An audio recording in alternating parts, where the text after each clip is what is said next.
Welcome to High Stakes, Episode 6. I'm your host, Neil Orfield, and my guest today has dozens of six-figure wins across multiple sports, but probably most impressively, won the FanDuel Live Championship in baseball in 2018, and then followed it up with wins in the FanDuel NBA World Championship in 2021, where he took both first and second place. John, we were introduced, sort of. I mean, we've interacted a little bit on Twitter, but we were introduced more formally by Rinpack just a couple weeks ago when I assume you were at the FanDuel Live final at that time. Is that the case? Yeah, exactly. New Orleans. So I was defending the championship. I did not defend the championship, but I was attempting to. And yeah, I was talking to Rinpack, and he's he set this up. So yeah, it's good to be talking to you. You've had some heavy hitters on so far on the podcast, so I think it's good you're changing it up and having me on instead. So I don't know how many people do you think have won multiple live finals? I think you're selling yourself a little bit short, not calling yourself a heavy hitter. You're also, I think, top 35 in the Roto-Grinders rankings currently, so not doing too bad yourself. But I'm curious, what happens to the belt after you lose? Do you have to give up the belt to the guy who won this year, the person who won this year? People were asking that. And no, you don't. It has the year on it. At least mine does. Okay. It says 2021. But I thought like, oh, if I had to give this up, I wouldn't have brought it to New Orleans. Yeah, that would have been the right call. Just leave it at home. Yeah, they had a new one for that stunner who won it this year. Yeah, it's a funny story. They actually didn't have any belt or trophy. I did text my VIP rep and I said like, hey, like, because we did it at home. It was the virtual finals. Yeah. During COVID. And I said, like, do you guys have a trophy or a belt or anything? And he's like, no, we weren't going to do that. I was like, well, could you? And they ended up sending me something. So I appreciate that. Yeah, I mean, it's a big tournament to win. I would definitely want the belt. That's something you can keep forever. I'm in a dynasty league, and I won the first year last year, and then I lost it this year, and I have to give it up now, which not a big fan of that. I want to keep my belt, so I'm kind of jealous of you that you get to keep your live final belt. That's a pretty big accomplishment, fun to have. Let's get into your background a little bit, if you don't mind. What kind of background you have? I've been asking everybody this. What kind of background you have in statistics? I feel like that's a big part of DFS in general. And like I myself don't have any kind of formal training in statistics. I think a lot of people do. Where do you fall in that spectrum? Any formal training, or is it all kind of self-taught? A little bit of formal training. Like I went to Carnegie Mellon. I majored in econ, and so I was like two semesters of statistics, and then I got an MBA, and that was 2 more semesters of statistics, but it was like the same classes over again. And I don't remember really any of that. I mean, I guess the foundational training is probably good, but I remember those classes. There's always stuff like degrees of freedom and T-tables and stuff you have to look up in the back of the book. And I can't remember what any of that was used for, but I remember kind of what the concept of a standard deviation is, and like the difference between like average or mean, median, and mode, stuff like that. So I guess the foundational training is probably good. All right, yeah. I mean, that's not a whole lot more than what I have. I mean, those are all kind of concepts that I sort of understand just based on my limited, math in high school and stuff. So not a ton of formal training there, although probably it helps to have that kind of degree. But then how did you get into DFS? So if you weren't, into statistics originally, were you a big sports fan, or what drew you into DFS? Or you come from poker? Tell me about how you got involved. So actually, I think one of the more unique like backstories for how I got into DFS. It was actually from season-long leagues.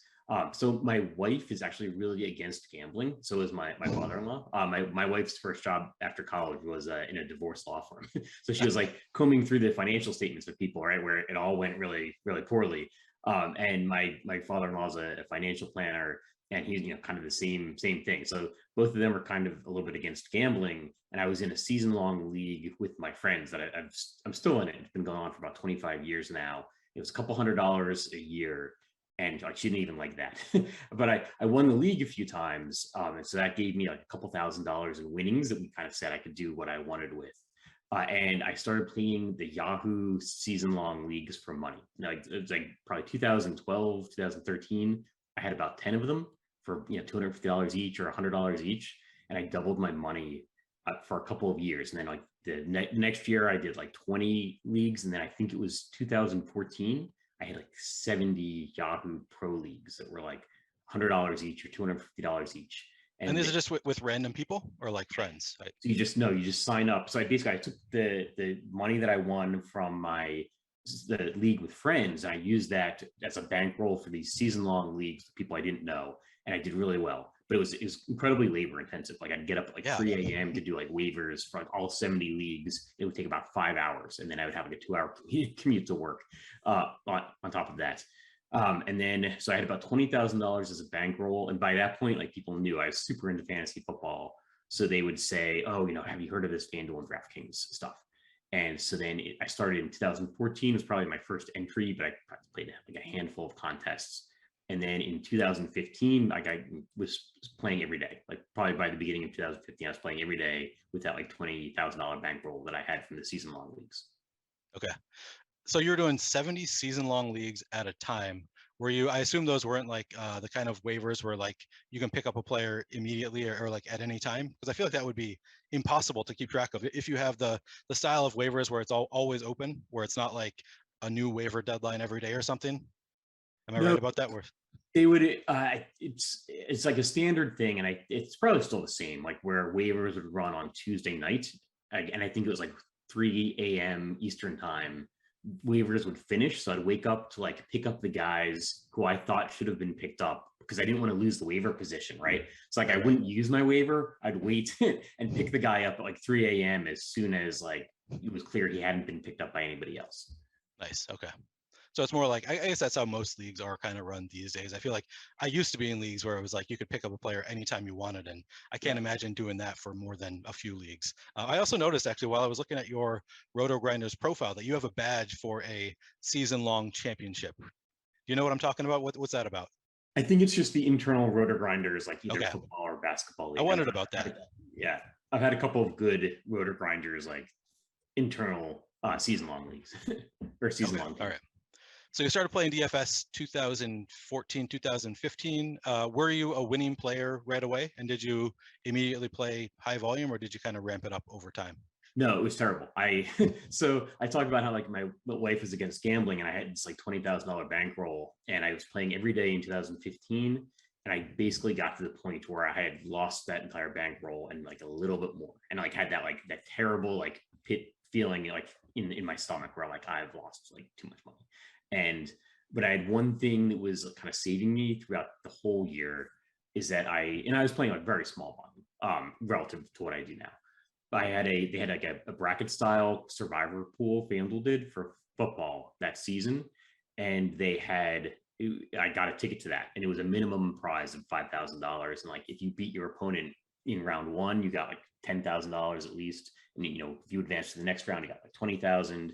And so I was basically going to stop playing, but I had this one ticket, and I was going to, if I lost in the first round, I was going to take my $5,000, say like, well, I'm up, I'm up at least 5,000 for my football career, right?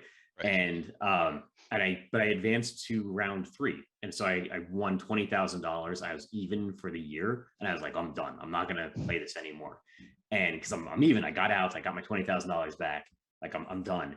And I remember texting in my office with a friend of mine, a very good friend of mine, the guy that gave the speech at my wedding. And I was telling him, like, I'm done with this. I'm not going to do this anymore. And he said, well, what was the maximum amount you could have won in any contest over the course of the year? I said, well, they've got million makers every week. And I entered those, but I didn't win the million. And he was saying, well, if you broke even over the course of a year and you had a chance, like you had a free option for $1 million some weeks, right? Like you kind of won something, right? So he's like, I think you should keep doing that. And everybody needs that friend to convince them to continue gambling when they're like, I should really stop, Yeah. But it did. I kept going. I said, well, yeah, maybe he's right. Like maybe I should keep going a little bit. And then I think it was that NBA season, I started winning a couple of GPPs, like less than 50,000. But it was, I think, 20,000 or something. And I ended that year with a pretty good profit. And I was shocked. Like, I think I probably won about 20,000 or 30,000 that year with a couple of GPP wins late in 2015. And then like, I haven't been like negative since then, thankfully. Well, and do you ever, so it sounds like you did have success pretty quickly. I'm just curious, because I know you use Roto Tracker. You mentioned it on the Theory of DFS spot. Do you ever look back at your results from those early years and like look at the 1% charts? Does it look similar to how it does now? Or because for me, it was terrible. Looking at my early days, I started 2013, and I look at my first few years, and I was like, they were all over the place. I wasn't putting nearly enough lineups in the top 1%. Have you ever kind of gone back and tracked that at all? No, I haven't, but I will after the show. That's actually a great question, because I generally look year over year, but I've probably never gone back that far. Like I think I signed up for Right. Order Tracker in like 2020, and I probably looked at like my 2018 results compared to 2020, and then 2021. I looked compared. I've probably never gone back that far. That would actually be interesting. I should. Yeah, but I mean, you had success right away, so it's probably not quite the same as mine. If you won a GPP in like your second year, that's at least one lineup that you put into the top 1%. So I would imagine it looks a little bit better than mine did. But I was Maybe just that would curious be about good. that. That would be good for like generating regret, right? Like I should have been Right. entering so much more money. Right. Back when it was so much softer back then, you could have had all the money if you had just played Yeah. more volume. So when did you start 150 maxing, or did you? I mean, I think before, like the 150 max limitation is pretty new. Like I think that's only a few years old, maybe. So when did you start playing, over 100 lineups on a given day? So probably 2016. I remember my first $50,000 win was in 2016, and it was a funny story because yeah, you could do up to 500 lineups, and it was on Draftkings, and I uploaded my file, and I uploaded it so late that out of the 500 lineups, like only 397 or something like of the 500 loaded. So some of them loaded, but like in that split second, it cut off, and like the lineup that actually won the 50 grand was like lineup 394 out of 397 or something like that. So I know in 2016 I was doing a ton of lineups, and I'm actually kind of happy they cut it down to 150 because like that was out of control. Like they shouldn't have allowed that. So what happened with the other 103 lineups? Were they just dupes of whatever your dummy was, or? Yeah, probably just dupes. Okay. And at that point, there was no late swap. Am I correct about that? I don't even. If it was FanDuel, I feel like FanDuel just added late swap like 2 years ago, or 2 or 3 years ago. I mean, late swap is a huge edge, and I remember for years trying to figure out like why do I do so well FanDuel NBA and not DraftKings NBA, and it's like, oh, because everybody's late swapping except for you. Right. So yeah, I had that same realization. I didn't really use late swap the first several years I played, unless it was like, oh, your player's out, then I would swap that player out. But like, obviously it's so much more useful to use it whenever any kind of news comes out, even if it doesn't directly impact one of your players. Somebody else might, suddenly project a lot better than them. But yeah, it took me a few years to figure that out for sure. So you've won at several different sports, at least 4 different sports that I counted that you have 6-figure wins. Do you have a favorite to play, and is it the same? Do you think that there's a sport that you have the biggest edge in? it's basketball. I think basketball for both, and I think it's not even close. Just the way the basketball scoring is, every other sport is so event driven that you're watching a football game or a slate of football games and everything's the same, right? Some guys are getting some rushing yards, and then there's a touchdown and everything goes crazy, right? All of the wheels on DraftKings and the little alien guys on FanDuel move back and forth. Like NBA, they're just constantly moving, and that's really appealing, especially like if there's a bunch of games going on at the same time. Like I just can't put it down. Like I'm one of those guys. I have to be watching. I'm on my phone. I'm watching the positions move around. I'm watching the games at the same time. So it's basketball. I will also say that MMA is close. Like MMA is, and I'm not anywhere near as successful at MMA as I am at basketball. But MMA is something I never would have looked at if it wasn't for DFS. But like that Saturday night experience of like being on Twitter and everybody's drinking and yelling at each other online and complaining about the judges scoring, that's kind of fun too. So MMA is a second close. In MMA, I mean, you have pretty small sample size. Like maybe over time you will have as much success at MMA as you do for NBA. It's just happens once a week, so you can't build up quite the same sample size as you do for NBA. I like that description of the little alien guys on FanDuel. I've never heard that before, but yeah, they do kind of look like little aliens. Yeah, I think I feel the same way. NBA is just, seems like it's my biggest edge as well. Definitely the most that I put into the 1% buckets, and there's just so many different ways to find edge in NBA with projections and with late swap and stuff. So I think I'm on the same page as you there. Let's talk process a little bit. So I've been asking everybody kind of the same questions. Do you use any simulations from do you make your own simulations, or do you use any outside sources? Do you do simulations as part of your process? No, I don't. I don't understand it. I don't understand when people talk. It intimidates me when people talk about it because I'm like, I don't know what they're doing. And but I do think that it's another way to get maybe 150 lineup set or a 20 lineup set or whatever you're putting together. So I understand that aspect of it, but no, I don't use simulations. I don't really understand it either. That's why I keep asking people about it. I'm like, man, this seems like it's kind of the future potentially, but I don't really know how to do it. So I'm intrigued by it, a little bit scared of it, because it could just totally change the landscape of DFS. So I'm always just curious, like who's getting ahead of me right now using these simulations to make lineups for them. But I'm glad to hear that you're another who's not taking advantage of something that I don't understand to beat me. I know that you do use an optimizer because your 150 max would be kind of impossible to 150 max out without using an optimizer. But do you create your own projections from scratch? I've gone back and forth. I think in 2015, I probably was aggregating projections. And I think I used, because Yahoo season long leagues had those like projections, weekly projections for both football and basketball. And I probably just started using those and trying to get like in Excel, a solver thing, what was the optimal projected lineup using those projections. And then I probably found some other sources like Numberfire and RotoWire or whatever that were pretty big, and I could combine the projections. I probably did that in 2015, and then I think 2017, 2018, particularly in baseball, I went down the rabbit hole of like creating my own projections, and my baseball model was about as thorough of a thing I've done in my life. Right, it was every at bat I projected like how many plate appearances would a guy get, what were his chances of a single, double, triple, stolen base, home run, how many plate appearances would be against the bullpen versus the starting pitcher, like park effects. And I had guys' minor league statistics in there if they didn't have enough plate appearances versus lefty or righty in the majors.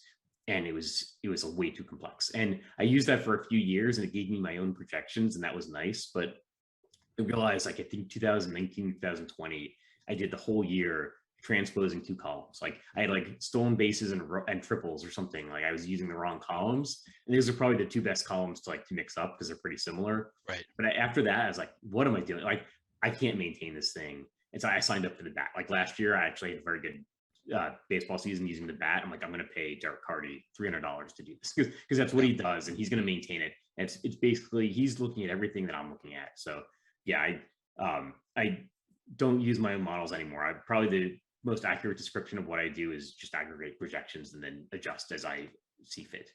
Okay, yeah, that's similar. I don't aggregate, but I use the Awesemo projections as a base and then adjust as I see fit. So sort of a similar process in that way. One thing you didn't mention in telling that story is that you screwed up your projections with those two columns and had, I believe you said on Twitter, your best baseball season yet at that point. You crushed that year, so it didn't hurt you too bad. Yeah, exactly. And that's what made me think of why am I doing it? It was a ton of maintenance work. I was getting like threading errors in Excel.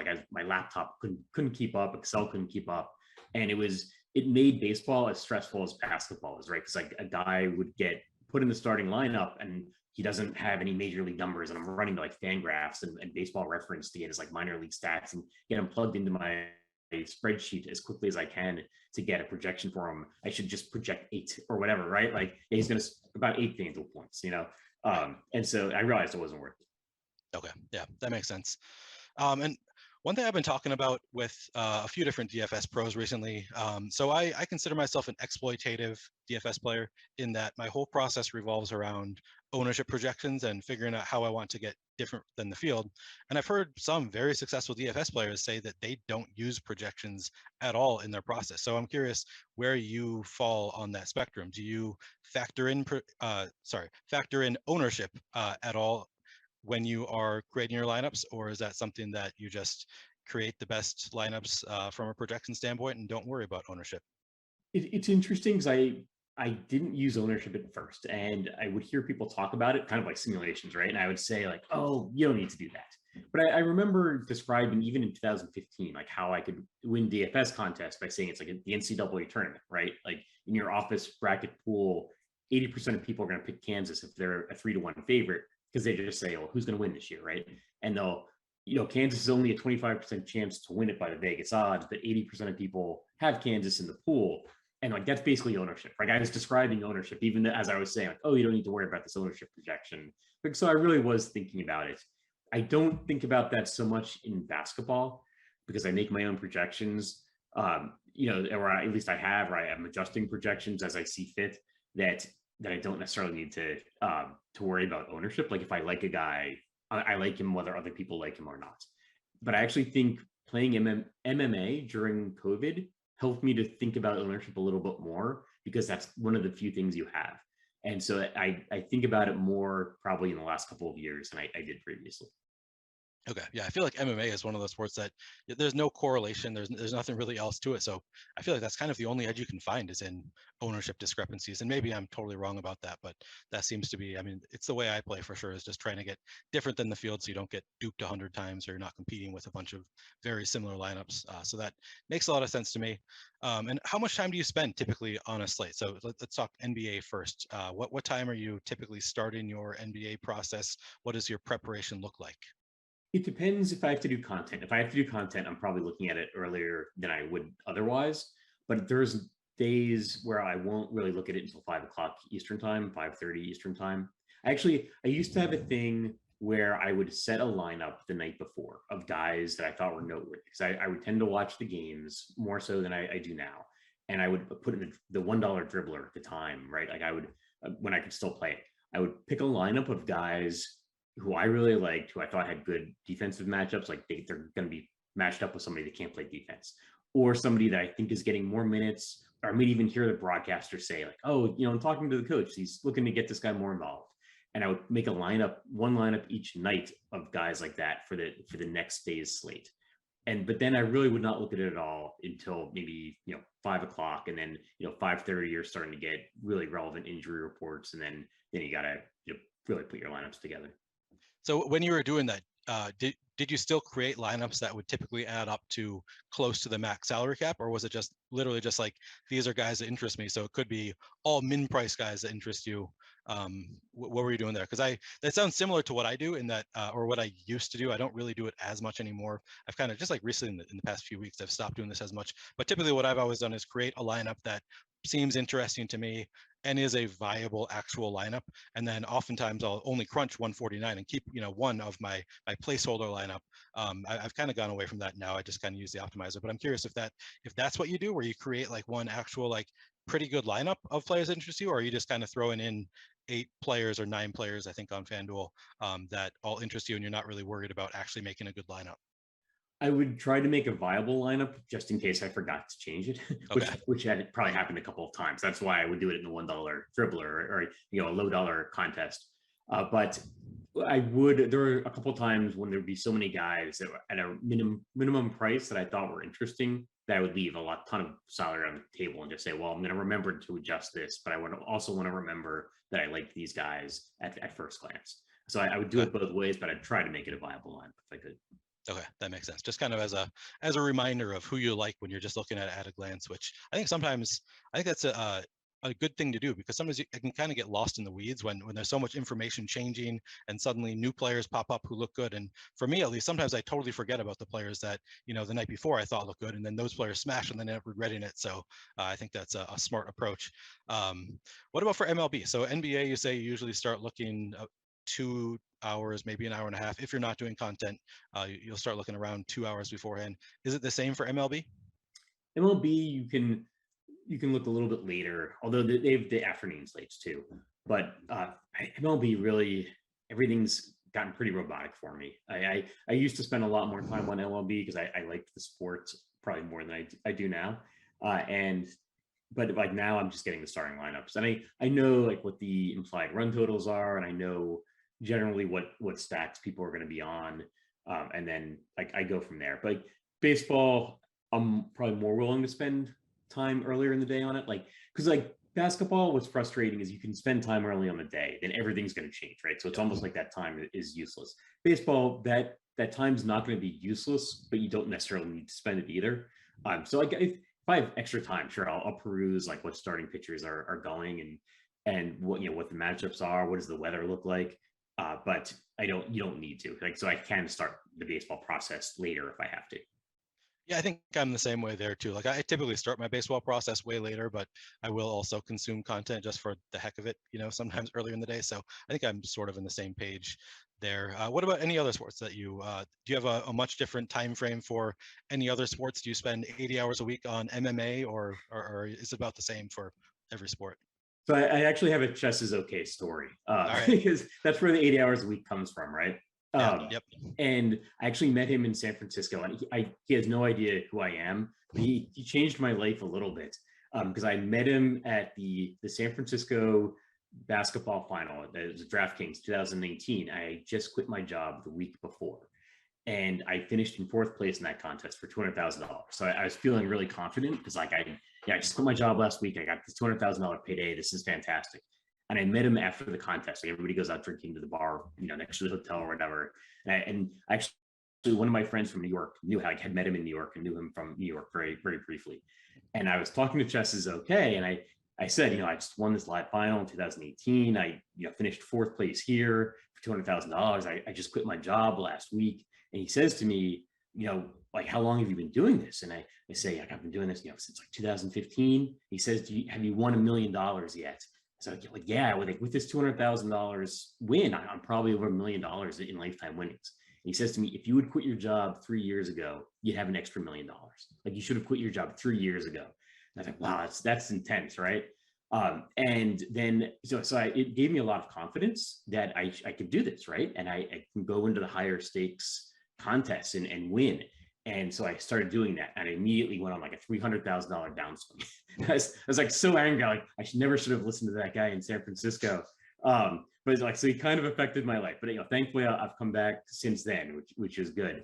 But I don't spend 80 hours a week, but I kind of know what he was saying, that I probably spend 80 hours a week thinking about DFS. Yep. And I think what he was saying in that interview is he doesn't want to do that anymore. He wants to get on to other ventures where he's not thinking about DFS 80 hours a week. And I'm kind of the same way. Like I'm definitely not spending 80 hours a week in Excel or anything like that. I probably am spending 80 hours a week thinking about DFS and thinking about my model and entering contests and then watching the games.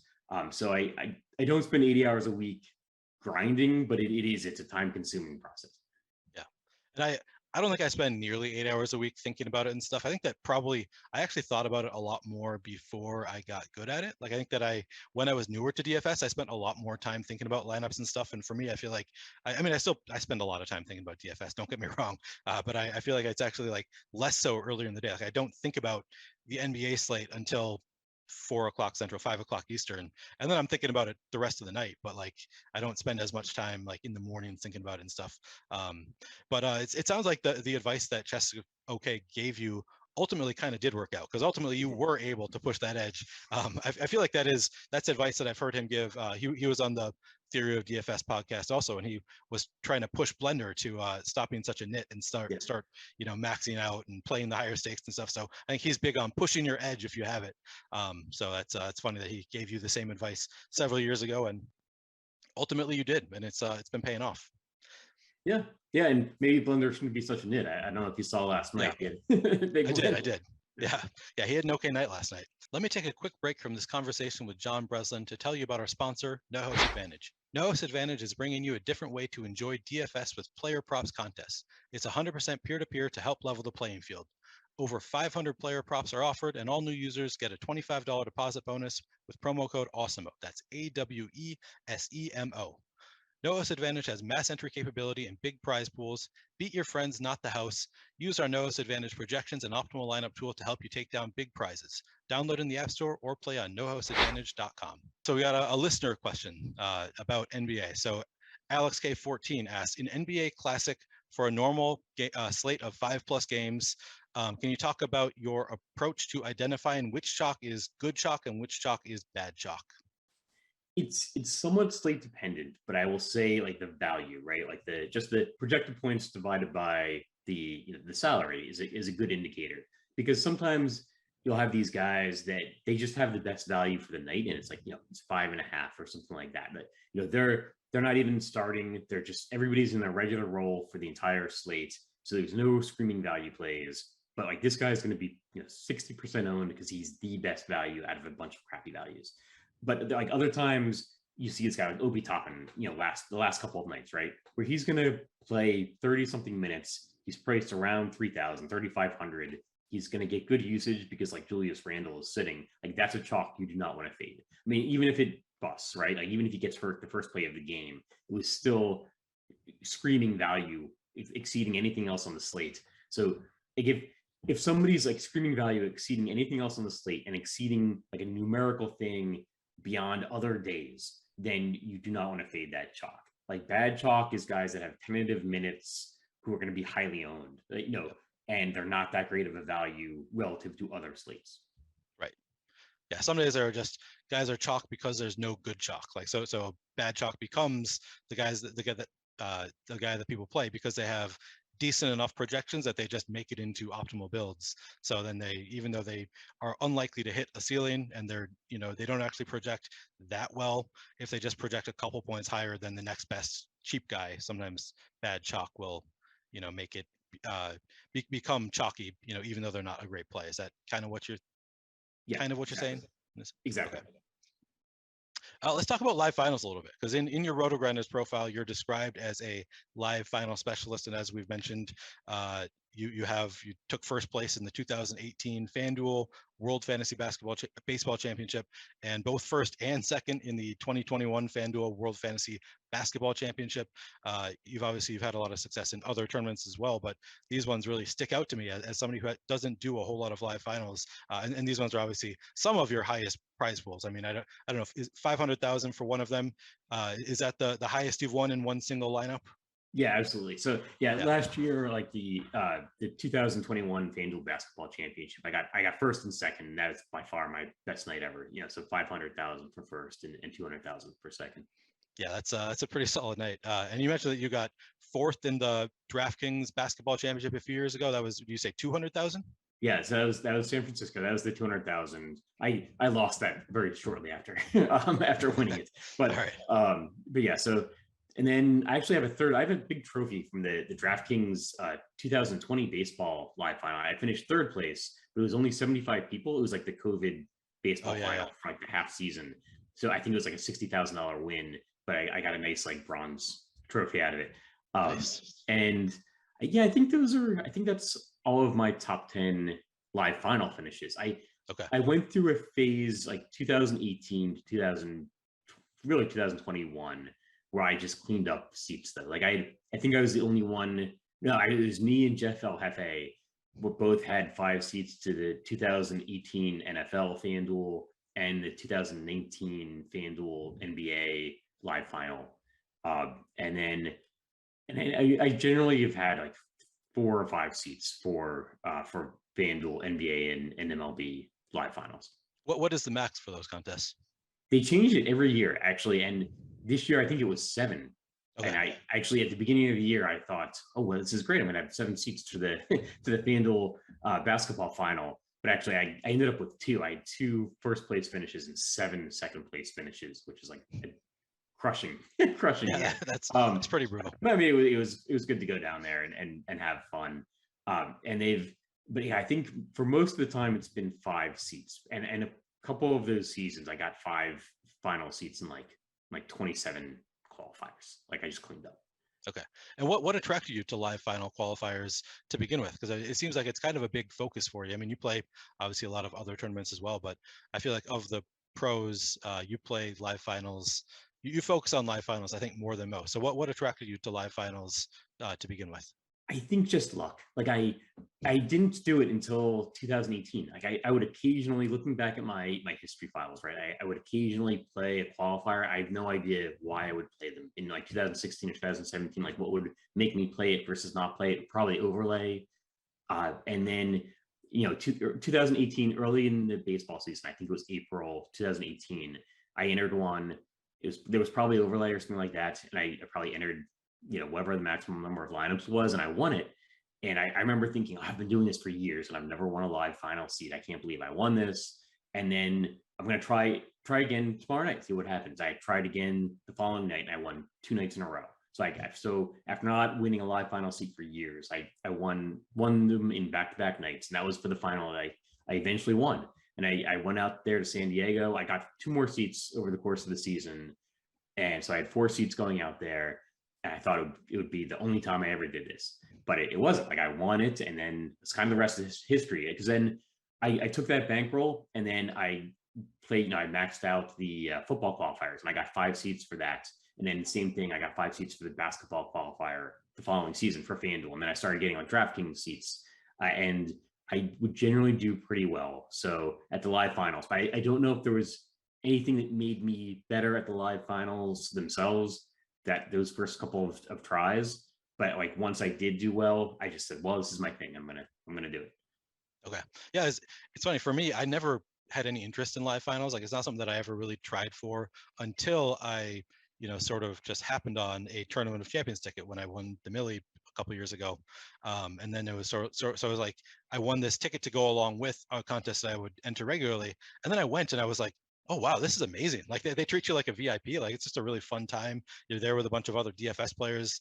And it's a really good time. So then after that, I started chasing live finals a little bit. And unlike you, I have not had success. I have a handful of second place finishes and 0 first place finishes to actually win live final seats. But I can kind of see after having that experience for the first time, I was like, yeah, this is pretty nice. I could get into this for sure, going to these events more often. But for me, I feel like if I just got one, maybe that would be enough, because like you just need one ticket to be invited to the event. It sounds like you always, or you frequently go for multiple tickets. Is that something you always do, or do you sometimes just think like, okay, I've got a ticket, so now I can go to the event. This is enough for me. It depends a little bit on the contest. For the most part, I start trying to get a seat, and I say, well, I'm just going to try to get one. And I want to just get at least one, go on the trip, and that'll be enough, right? And then as soon as I've got one, I'm like, well, I got one. I'm going to be there anyway. I might as well try to get as many as possible.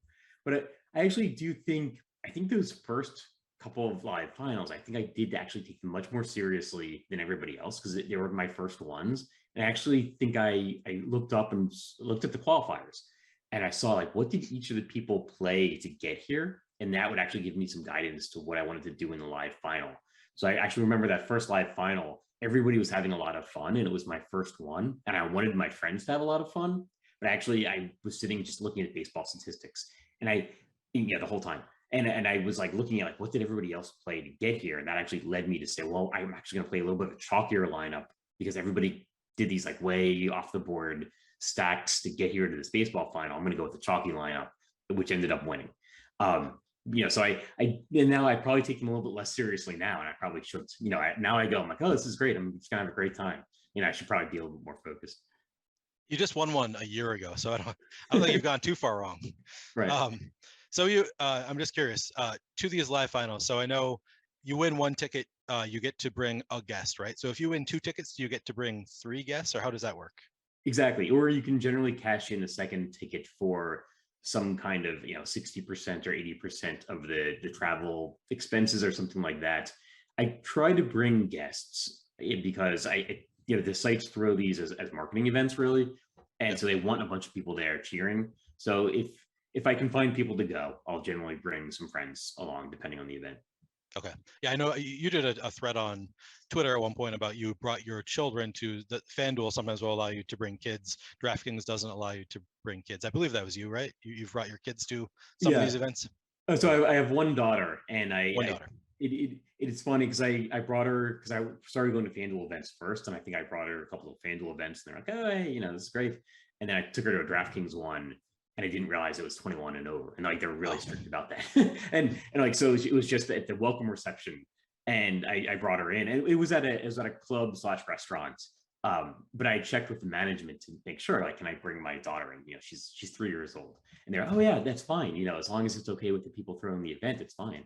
I said, okay, great. And then I brought her into the welcome reception, and they like kind of came over. You got to get her out of here. It's a legal DraftKings thing. So. Oh, that's a bummer. Huh. Well, hope you had fun anyway. I guess that's a really that's all a good time. Yeah.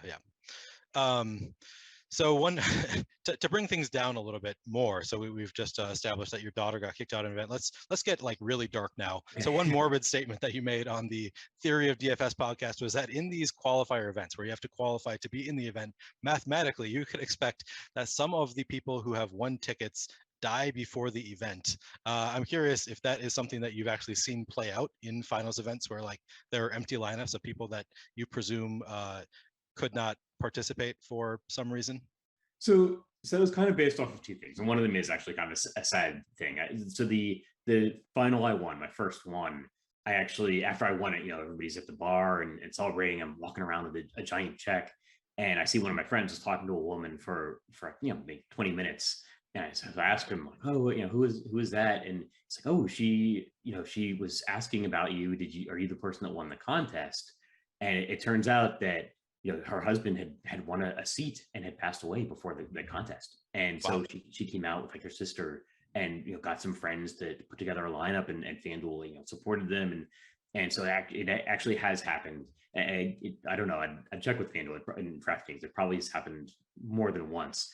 When I referenced it on the blender thing, it was actually I once brought a friend out to a DraftKings final, and he played a little bit of FanDuel basketball on the app, and he entered some qualifiers while we were in San Francisco, and he won like 3 tickets to a FanDuel like fantasy qualifier. And I remember thinking like, oh, this is so cool. Like if he won like these $300 tickets, and then the day of the qualifier, I looked at his lineups. He had the same 3 lineups, and I asked him like, why would you enter the same lineup 3 times in a qualifier? He's like, oh, I just forgot. I forgot I won this tickets. and so, but I do. I think it's true. Like people do, because they have satellites all the time, right? And I think people do forget about their satellite tickets, or they just don't take it as seriously because they kind of think of it as a free entry or whatever. Right. So like, I think those contests are probably more positive value if you're entering a contest where like FanDuel or DraftKings has had satellites for a month. You probably do see some dead lineups. Actually, I did look it up once with like the slams and in baseball and basketball, that there is a single digit percentage of lineups that aren't filled out higher than a typical contest. And it could be death, or it could just be people forget after a while. Yeah. That's I was actually really curious. Like I had never really thought about that before. So hearing you say it, I was like, wow, that's true. Probably there are people that sometimes die, and like I wonder if the site's get in touch with the relatives somehow. It sounds like at least this one lady that you met, either maybe she had access to her husband's email or something. But I'm curious how that all went down. But that is morbid and also kind of interesting to think about. Probably not a huge edge that people should be chasing, but at least just an interesting little thought. So getting back to a little bit of related process or strategy in these live finals, since you do really well in them. And you mentioned that you've studied lineups that people enter in live finals and to get to live finals. But in the live finals, it's a small field contest with large potential payouts, similar to high stakes contests. And I'm curious if you have found that the lineups entered in those contests are similar to regular like high stakes contests, and do you take the same approach to both a typical high stakes contest and a live final? I do. I mean, yeah, I'm going to take the same approach to like say a smaller high stakes contest versus a live final. The live final is interesting because you can actually just track the qualifiers, so you can see like what lineup did each person use to get here, and that's going to impact how they set their live final lineup. And so it's like kind of this self-contained contest of people where you can just see the results from their previous contests. And I'll always look, if somebody gets 5 seats early, like I'm going to look, how are they doing this? And so that gives me some guidance. And I'm looking at it right because I want to see how they're doing it. But I also want to, if I have a seat already, I want to know like what are they generally going to play? Like in baseball, are they always playing the chalky stack, or what are they doing? Are they playing the chalky pitcher? Are they playing really low price pitchers? And that might give me some insight to see like what they're going to set for their live final lineup. And particularly the people that have multiple seats, then that's going to give me some idea of like what 10 or 15 or 20% of the contest is going to be doing. And I'll take a look and see like people who I've never heard of before, like what are they setting and to win a qualifier. So that it gives me some insight. Yeah, and along those lines, now I'm just thinking about it. So I typically think of the qualifiers as being, on DraftKings, it's typically like a 67-person contest. I mean, they run them of all sizes, big and small. Obviously, the larger the contest, the lower the entry fee. Do you chase a certain type? Like, do you only play the higher stake entry fees, or do you play whatever they have for qualifiers? It depends. I'm generally playing whatever they have. I actually remember the fantasy final for FanDuel in 2018. I was on such a hot streak that I had 1 seat already, and I played every single qualifier. And the last qualifier, they had a $10,000 like heads up, where it was like a $10,000 for 3-man. That was the only one that entered it, and I didn't get the seat. I actually thought like, oh, nobody else entered this. I get the seat, but no, they just canceled it and reran it and go with a smaller entry fee the following day. But yeah, it depends on the contest, and it depends on my bankroll. Like if I'm on a real hot streak, then I don't care. Like if I've got a bunch of money, then I'll put in, if $5,000 mega qualifier, I'll enter that. But I tend to do better, I think, at the lower entry fees, right? Okay. I think particularly for baseball. Do you think that's true, like outside of qualifiers? Like typically, are you better at large field GPPs than like, the $600-700 buy-in type stuff? Yeah, I think everyone is. I think everybody's better at the low dollar, because I think that's a lot more recreational and casual players are playing like the $4 or the $7 entry fee Yeah. contest. And so if you really know what you're doing and you're making good lineups, like you are battling a bunch of not very good lineups. Whereas I think particularly now with sports betting taking off, I think you're seeing a lot less poor lineups in the high stakes. That's interesting. Yeah, I mean, I'm definitely the same way. I excel in the large field GPPs, and I have not had a lot of success in the high stakes stuff. And obviously, some players are able to translate their large field GPP success to higher stakes stuff, and are really good at that as well. But for me, it's definitely, I find the lower stakes large field GPPs, just because the competition, as you say, is so much softer, that I find it a lot easier. And yeah, I guess that probably is true for at least most players. I think of there as being some like high stakes specialists out there, but there's not too many of them, and maybe those are all players that would, if they entered the large field stuff, do just as well there as well. I guess it is a little bit of a different skill set. And so I think there are probably some guys that just do one lineup, but they're really incorporating like the game theory aspects of it. And if they're entering that in high stakes, I could see that being successful, like depending on their skill at that kind of thing. But I think generally people are going to do better right at lower stakes.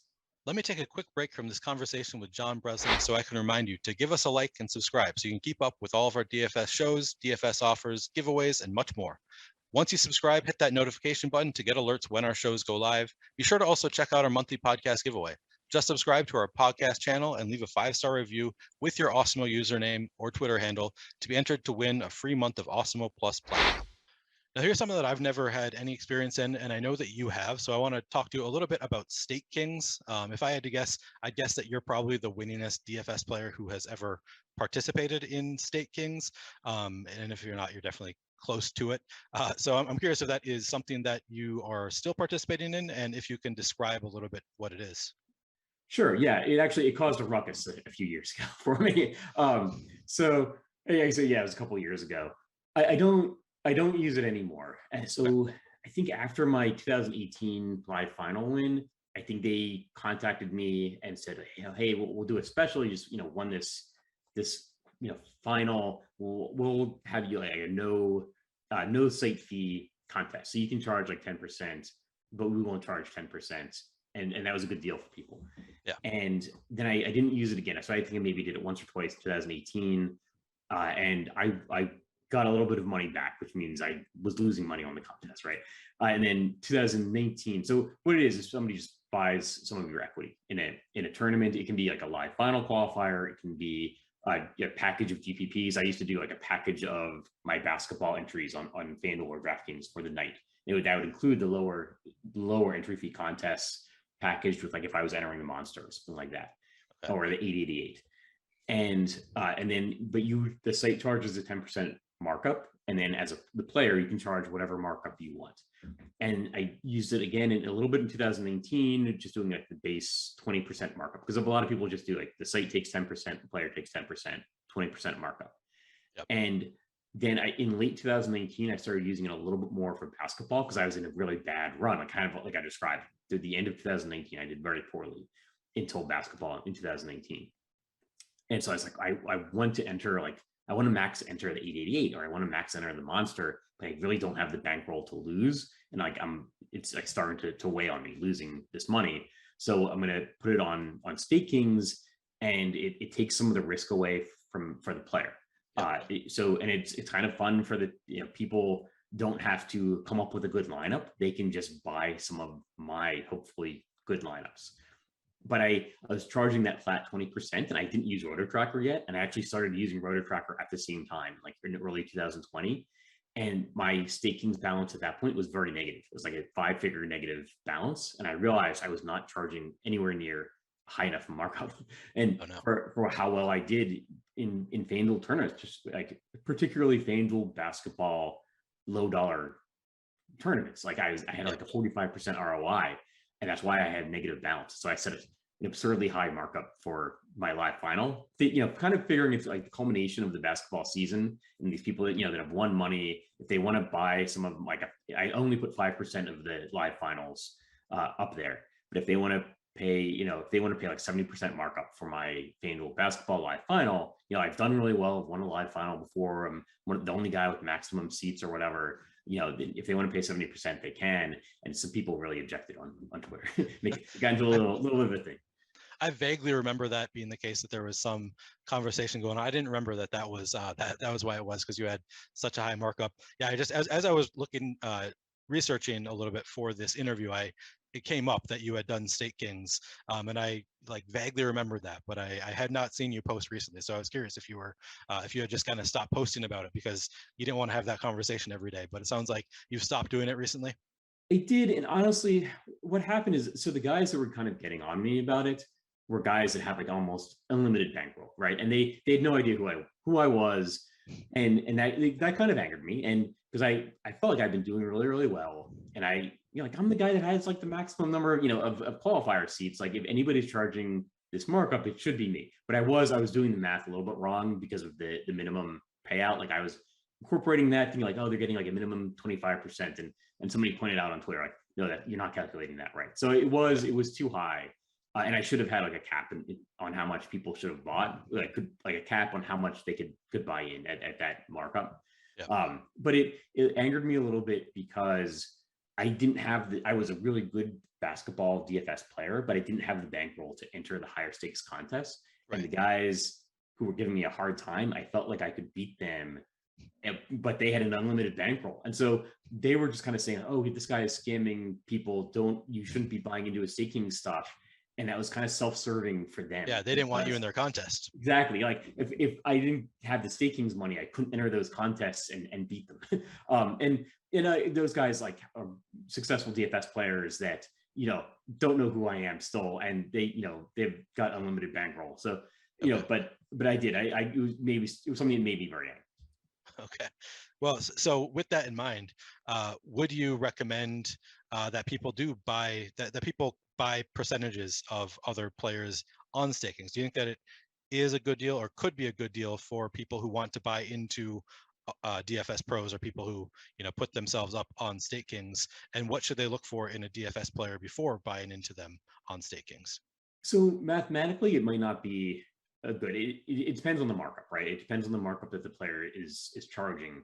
I always thought like the math on this isn't necessarily working out for the players, right? For the people buying in. But then I had people say to me, I liked buying your packages on StakeKings because I can't win at DFS, but you can. And all they want is something to come home and after a long day at work and follow the basketball and FanDuel and Draftkings, but they were getting slaughtered. But if they bought instead of buying a $10 entry fee on FanDuel or Draftkings, they can pay $10 or $11 or whatever for my $10 entry fee. And now they've got a much better fighting chance. So it could be worth it for them, but I would say, you want to look at who you're buying from, what are their past results, and what is the market that they're charging, and are you putting in an amount of money that's going to be entertaining for you to follow that night on when you're watching basketball. Okay, so what I'm hearing is that you're saying it can be an entertainment vehicle, but not necessarily a financial investment that you would recommend. It's more of you want to have some fun. It might be better for somebody to give $10 to someone like you than to enter a lineup that they would put in themselves with no research. Is that kind of what I'm hearing, that you think it's more entertainment than investment? Yeah, so it's interesting because there's actually a whole crowd of people out there that play DFS just for entertainment, right? We don't think that way, because if you win money at it, you start thinking like in terms of ROI and percentages and contest selection. There's a bunch of guys out there that just want something to follow at night. And it should be entertainment value. Like DFS is entertainment for most people because most people lose money at it, but that's what they get out of it, is something to follow at night or something to think about during the day at their office. when they don't want to be thinking about work. So yeah, it is. It's an entertainment vehicle, and I liked that idea that it kind of made DFS a little bit of a sport that people are following, right? Like Yeah. people are rooting on Squirrel Patrol, right? Instead of rooting on the Knicks or whatever. So yeah, it's entertainment.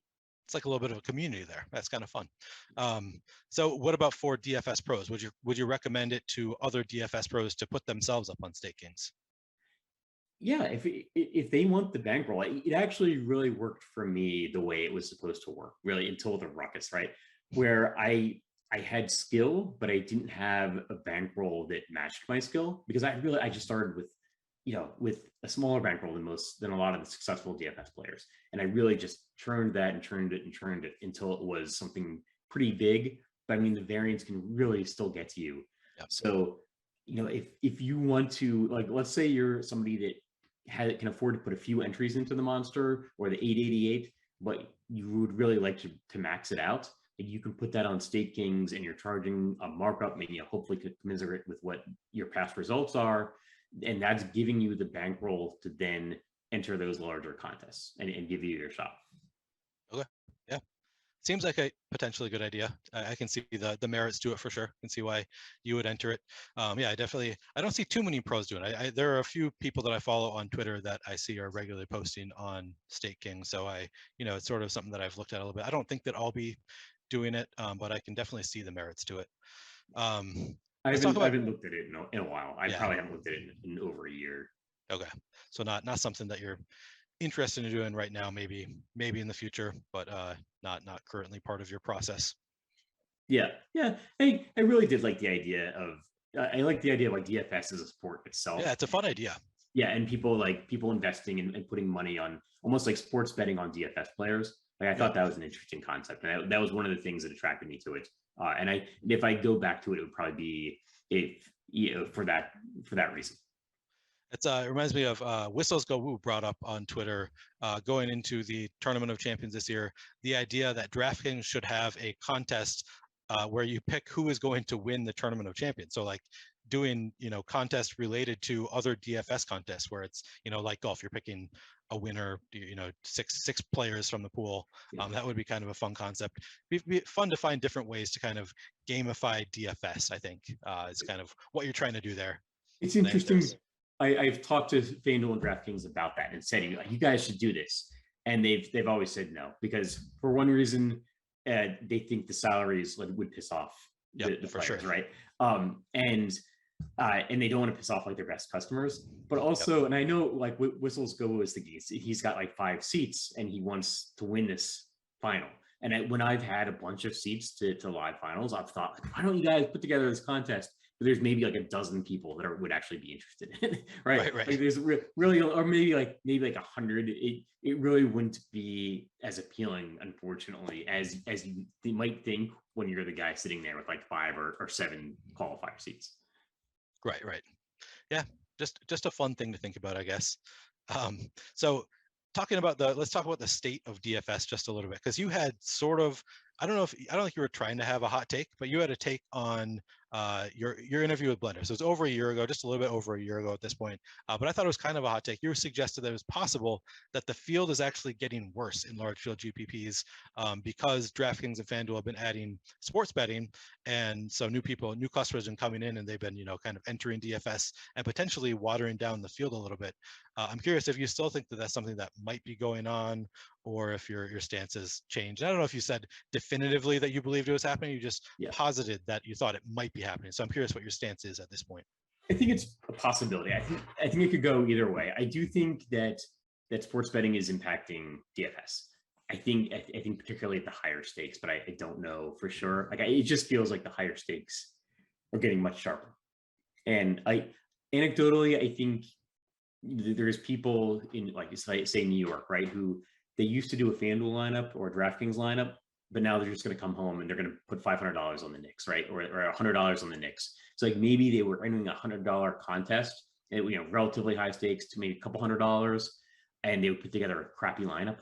But now they're not doing that anymore, right? They just want to have $200 on the Knicks or $200 on the Nets. So I think sports betting is making a DFS more difficult in general. Okay. But at the lower stakes, I think that's probably felt a little bit less. Okay, interesting. So you think more difficult the higher stakes, less difficult at the lower stakes. I believe that. That would make sense to me. And more generally, just following up on that, do you think the days of DFS player being a viable profession are numbered for any number of reasons, or do you think that is something that you'll still be able to do it in 10 years potentially? It's an interesting thought. I don't know. I'm probably going to go back to a full time job this year. I think. Oh, I think personally and professionally, like it's the timing is right. Probably more towards like this fall for me to go back to a full time job. Like my daughter will be entering elementary school. okay. Is one reason it's been like 3 years, over 3 years, 3.5 years, and I don't want to totally lose my skills. Um, like I've got like a security clearance that expires and stuff if I don't use it. So I think towards the end of this year, I think I'll be going back to a full-time job, like full-time Okay. consulting role. But for other people, I think particularly if you actually focus on the lower stakes, I think there's probably always going to be some money there that you can win consistently. But it's tough. It's a question of, is your skill level and ROI enough at the low stakes entries enough to sustain you for the year? And my guess is it probably is. For most people, like I think you could still probably make 6 figures consistently. Maybe not consistently, but 6 figures Like on over average, time. yeah. But that's a kind of nerve wracking lifestyle, right? Because if you don't make the 6 figures that year, it's tough. Being a DFS pro is tough, right? Because when you're working a full-time job and you win a contest, it's like I got free money, right? Right. When you've quit your job and you win a contest, it's like, well, I need to do this. Like it's no longer a celebration. It's like, unless you like hit a milli maker or you hit a live final win, it's no longer really a celebration. It's something you have to do. It's a relief. Yeah. So I mean, and that is mentally a very difficult thing. So I still think it's a viable profession. I think about like poker. There's a lot of analogies with DFS and poker. Like poker was invented, 1850 or something. It was probably like people went hog wild for 10 years playing poker. And then like in 1860 or whatever, they're probably like, oh, this is dead. Like nobody's ever going to do this. But like, it ebbs and flows. I think DFS, as long as like the regulatory environment holds up, like I think I see no reason why it would die. But how much of a living can you make consistently? I would focus on the lower stakes, and I think there'll always be something there. And who knows? In 5 years, this could go away, but in 5 years, it could see a renaissance too. So who knows? Okay, so that was unexpected for me, for you to say that you think you're going to be going back to full-time work in the fall. What kind of work will you be going back to?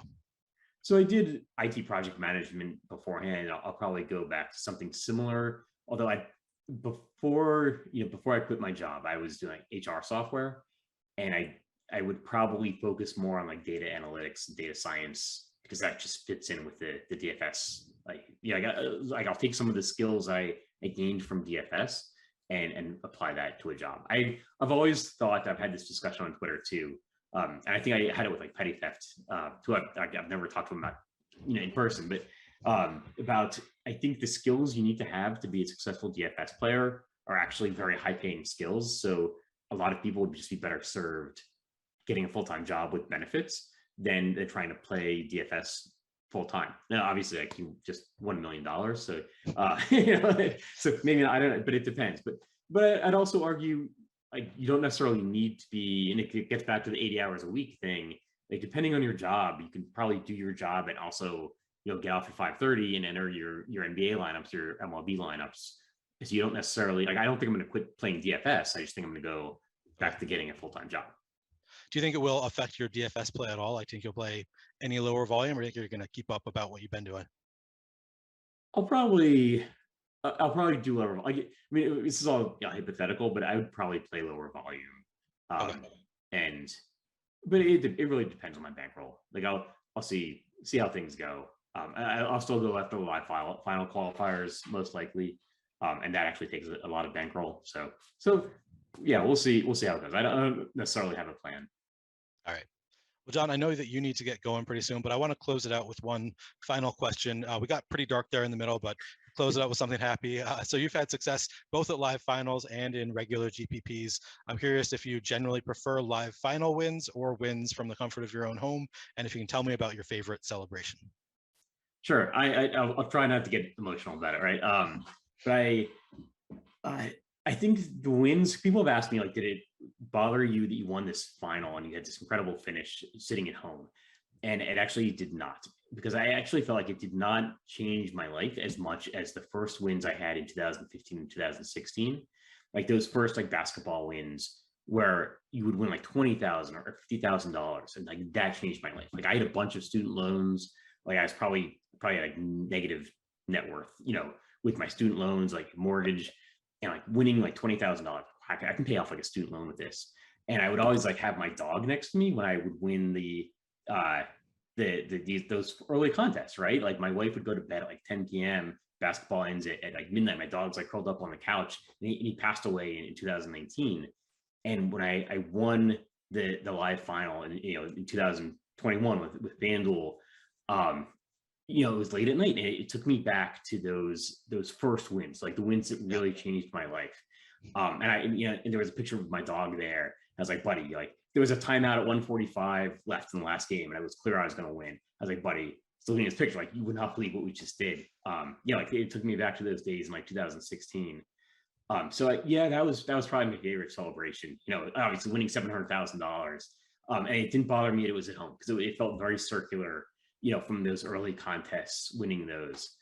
But I'll say like going out to San Diego in 2018, winning a live final with all of my friends there, like that, and it was totally unexpected, and that was like probably my best party and celebration, right? Like I was walking down the streets of San Diego with the giant check. There's pictures of me, like, excuse me, like I got to get through with this giant check.